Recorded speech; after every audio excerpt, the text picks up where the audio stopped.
सोलापूर महानगरपालिकेच्या 2026-27च्या अंदाजपत्रकावर विभागनिहाय चर्चेला आजपासून सुरुवात झाली आहे।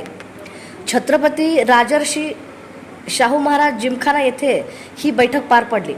महापौर विनायक कोंडाल, उपमहापौर ज्ञानेश्वरी देवकर तसेच आयुक्त डॉक्टर सचिन ओंबासे यांच्यासह सर्व पदाधिकारी आणि अधिकारी उपस्थित होते।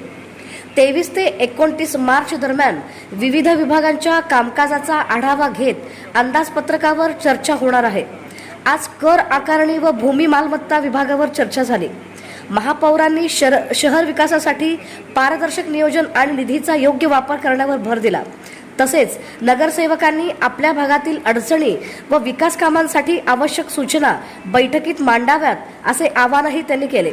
दरम्यान प्रलंबित कामे तातडीने पूर्ण करण्याचे निर्देश देण्यात आले असून नागरिकाभिमुख धोरणांवर भर देण्यात येणार आहे। महानगरपालिकेतील 26-27 अंदाजपत्रकाची सभा प्रत्येक खात्याचे या ठिकाणी बैठक आयोजन केलेलं आहे। सर्व नगरसेवकांनी या ठिकाणी येऊन जे काय आपल्याला जन्म बाजू असेल, खर्च बाजू असेल त्याचं या ठिकाणी आढावा बैठक आपण या ठिकाणी घेतलेला आहे आणि 30 तारखेला येत्या बजेट बोर्ड अंदाजपत्रकीय सभा 30 तारखेला या ठिकाणी आयोजन केलेलं आहे। तरी सर्व नगरसेवकांनी या ठिकाणी येऊन आपल्याला याचा लाभ देण्यात यावा असं विनंती आवाहन करतो।